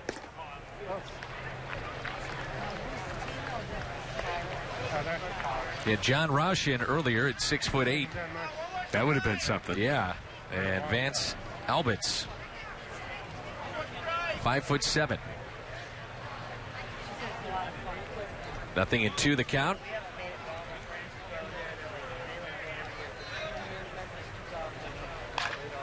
And he picks up a base hit into right. Ramatula on his way to third. Runners at the corners.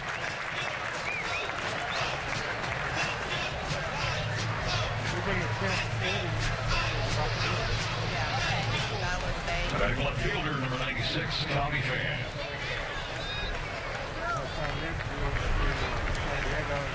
Tommy Pham at the plate with runners at the corners. There's the delivery of Cishek.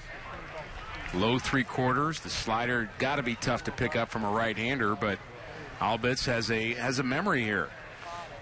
Base hit, big league uniform, big league spring training.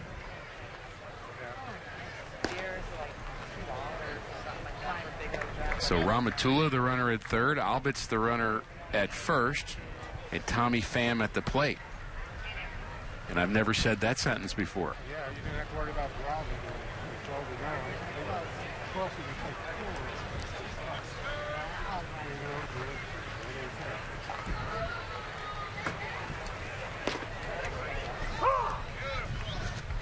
and it was a good game.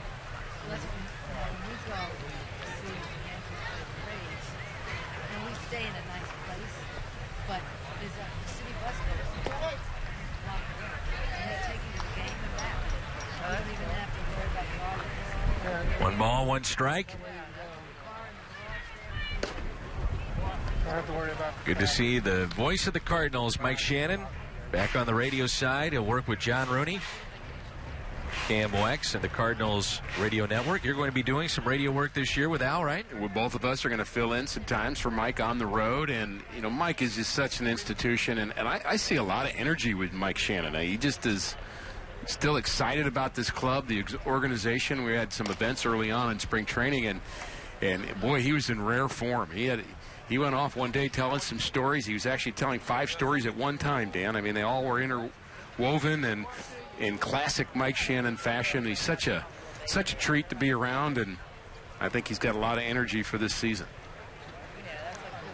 Here's a 2-1 pitch.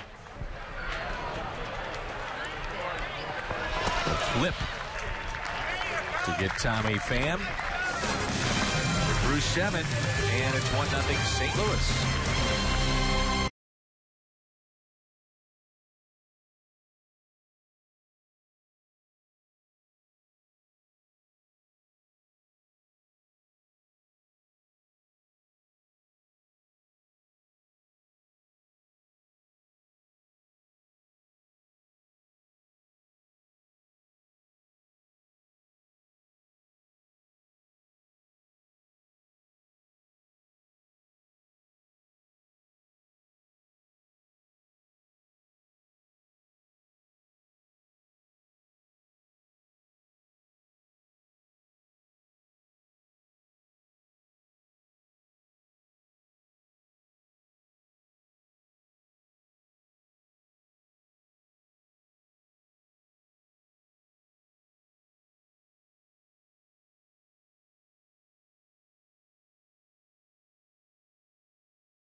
The alternate jersey, the weekend that will face the Milwaukee Brewers.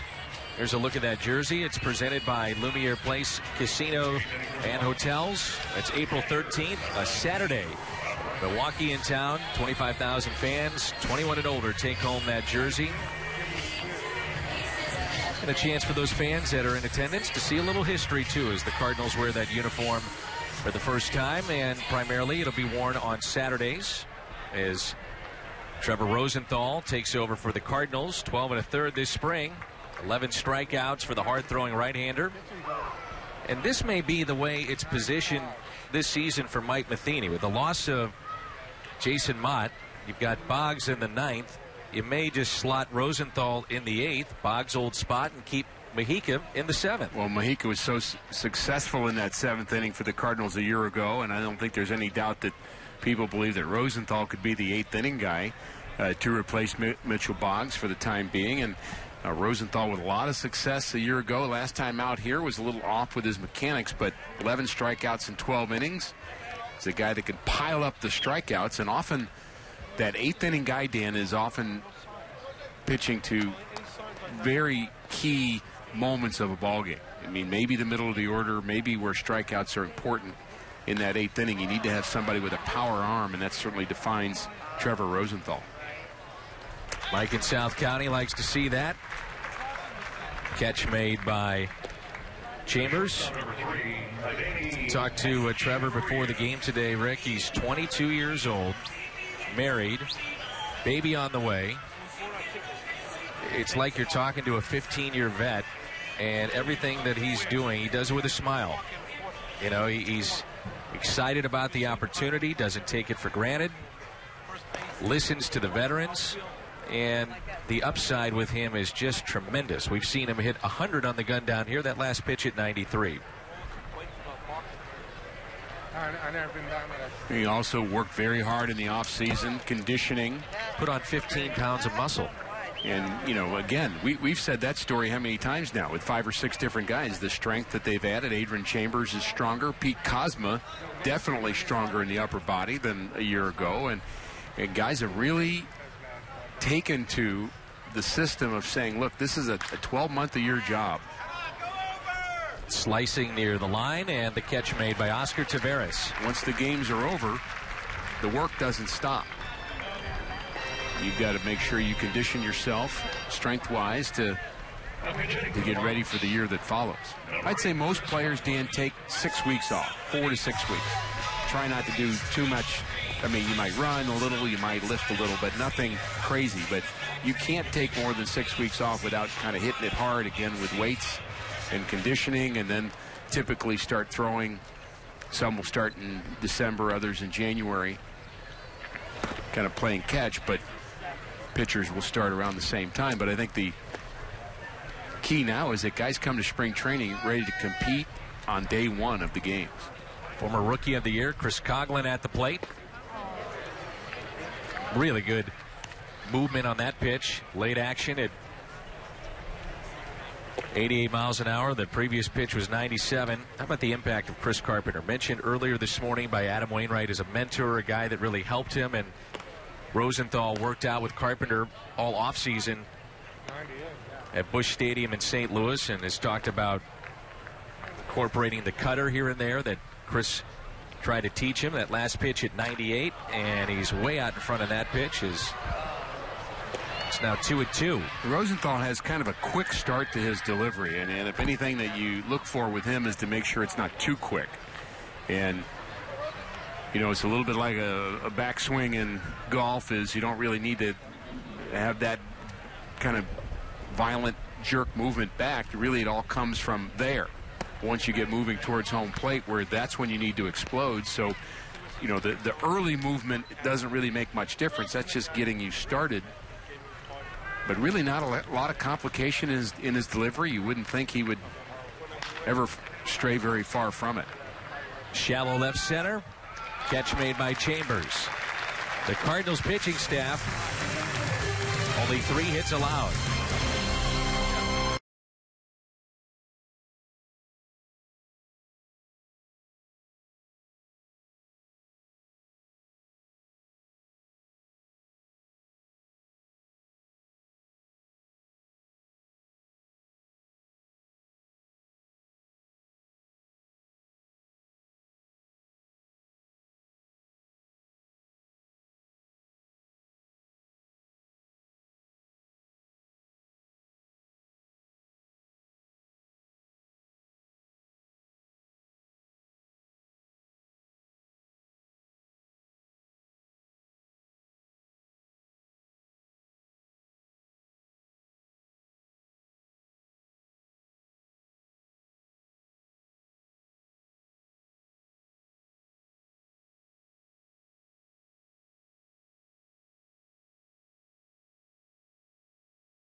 training telecast of the season. Along with Rick Horton, I'm Dan McLaughlin, and we get things going for real on Monday night in Arizona. Al will join us.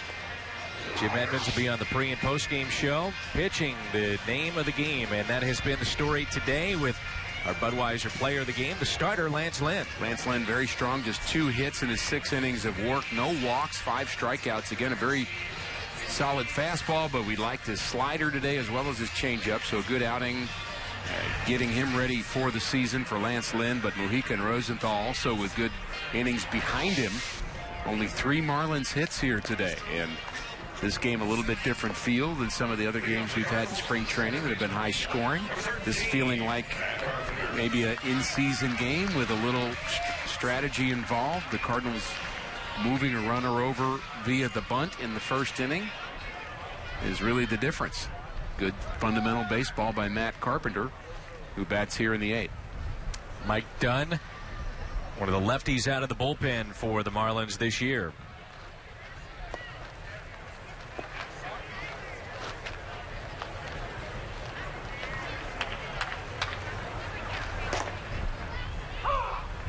So you mentioned 8th, 9th inning, who has them. This could be a real indication, Dan, with just 2 games left in spring training, that this is the way Mike Matheny's going to go with his bullpen. He talked about wanting to get guys slotted into their normal situations.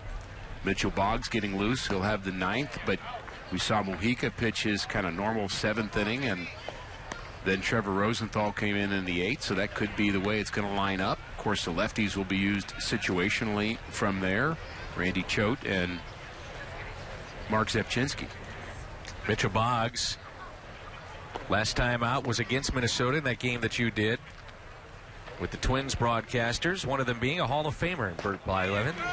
Strikeout of Carpenter, 1 away, and that's how we start home half of the 8th. But Bremer was great to work with as well, and that was really a special day. I tried to go double or nothing, Dan. I know you were listening to every single minute of that telecast, but I tried to go double or nothing with my World Series ring with Bert Blyleven. Wasn't having it, was he? And he didn't. No, he didn't bite on it. No, he did actually have his ring on, and I had mine from '87, and his was a little. I don't want to say it was nicer, because I like the Cardinal flair to our '87 ring, but let's just say it was probably more valuable. When you think back to '85 and '87, as you get a look at Shane Robinson, still frustrated? Missed opportunities when you get together with the guys? Oh, yeah, I think there's always some conversation about that, and hopefully, and I don't think it's true for really anybody, that there's not a lingering bitterness. I think that would be the bad word to attach to that. Maybe missed opportunity, yeah, frustration, that's part of being an athlete. We all have that. Anybody who's competed on any level remembers a moment that they'd like to have back. Just so happened that 2 of the ones I remember were 7th games of World Series. But again, I guess I'm thankful a lot of my teammates there got to be World Series champions in other places. Ken Daly in Toronto, Danny Cox, Tom Lawless. And so I think a lot of those guys are just thankful they had a chance to be World Series winners at least once in their career. Here's a 1-2 pitch. On an individual basis, I think the frustrating part outside of, fans want to see a championship, but the fans love Whitey Herzog. If you win in '85, gives him 2, and his path to the Hall of Fame would have been quicker and maybe a little bit easier. No doubt about that. And some injuries were a factor, of course, for the Cardinals down the stretch, losing Vince Coleman, losing Jack Clark in '87. Pierre on the move and won't get there. Robinson loops in a double. And these are the kind of hits that happen when you're hot. And Shane Robinson is hot. What a spring training he's had. He hits the ball hard and he gets hit. He hits the ball soft and he gets hit. And this is no line drive here, but it gets the job done. A double for Shane Robinson. Just finds that hole down the left field line. Kind of a little bloop. Even with the speed of Pierre, he can't come up with it.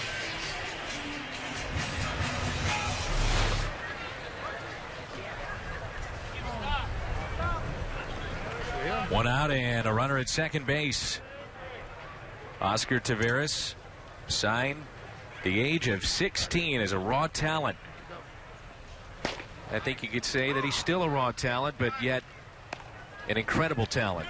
And that's not just from what we've heard from the coaching staff and Mike Matheny. Bottom line, he can hit. Everybody talks about that, but they really like what they've seen and some of the adjustments he's made defensively. And we will see him in the big leagues. It's not if, it's just when. You know, eventually it's going to happen, but I haven't even seen a bad at-bat from Taveras yet. And that's not really an overstatement. That's, again, a week's worth of at-bats. I've seen him quite a bit here in spring training, but he has quality at-bats every time at the plate, and that's how you become a 300 hitter. You don't give away at-bats. You don't allow the pitcher to get you out, showing really very good discipline at the plate. High on base percentage, doesn't strike out much. And he's in the hole here, 0-2. Look at that. Reaches out, lifts it into left, and it'll carry, though, to Pierre. Robinson is thrown out at second base. Took a chance, got burned. Boggs coming in.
Look at Shane Robinson, arguably the best spring of the position players statistically.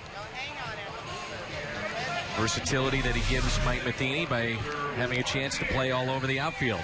And he gets caught on this one after a double. He is trying to decide whether or not he's going to be able to score on this Taveras bloop to left, but it hangs up a bit, so he's kind of caught right in the middle.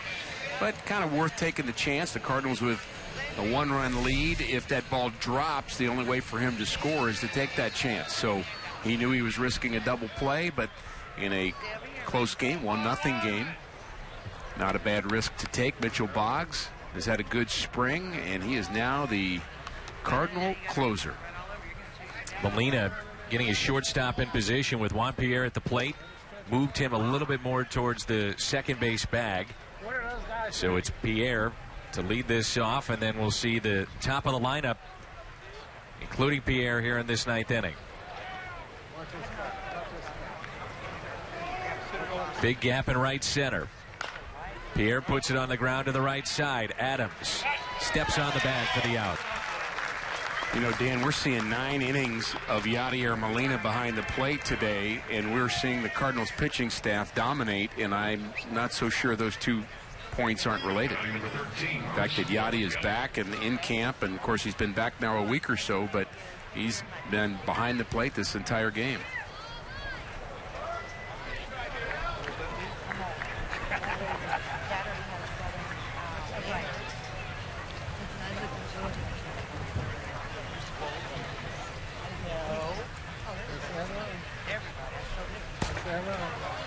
That's strike one to the Lakeup. Dan has made a couple of very good plays today, and he is actually in on the cutoff of the dirt. That's the only way he's going to be able to get the time to get Pierre, who runs well. Pierre had bunt base hit in that first inning, and Adams trying to neutralize his speed by playing in, able to make that play. Rick, you've talked about how pitchers are always looking for ways to add deception, and Boggs has even closed up more than he was a year ago. The front shoulder is actually even towards third. You basically see the number 41 when he comes set. Very closed up. Even the front left leg, the toe is pointing towards the shortstop position. Maleka is out number 2. The key on deception, Dan, is if you're going to add deception, that's good, but you don't want to take away from your ability to throw good quality pitches. So that still comes first. It's like a guy that's got a good move to first base, a left-hander that can hang up and say, well, that's good because he's holding the runner. Yeah, but if he's throwing a bad pitch home, then it's not worth it. So the deception is good only if Boggs uses that to his advantage as far as the actual pitch itself. But he has, again, been sharp this spring, so he seems very comfortable closed that way, and you throw the deception in. Again, I think part of being closed for him keeps his front shoulder closed longer, which also helps him create that movement on his sinking fastball, which is still his best pitch. Giancarlo Stanton. My question to you would be, when a runner is on at first base and just trying to peek over to first, he almost could look over his right shoulder instead of his left. Yeah, I mentioned the other day that Pascual Perez used to kind of look the other way, but there were times where Pascual Perez would actually bend over and look between his legs. I mean, I remember him doing that. I'm not sure that would be what we'd suggest Boggs to do, but looks like we're going to have a nice quick 1-2-3 ninth from Mitchell Boggs. Bullpen sensational today, along with the start by Lance Lynn. Yeah, only 3 hits all afternoon, and credit Yadier Molina for helping his pitchers through the day. What a great tune-up this was for Lance Lynn. This was against a pretty decent lineup here for Miami, and a very nice Cardinal win here this afternoon at Roger Dean. A day that began with great news concerning one of their franchise stars, an emotional Adam Wainwright contract extension. Then it was off to baseball, and the Cardinals beat the Marlins. Back to wrap it up in a moment.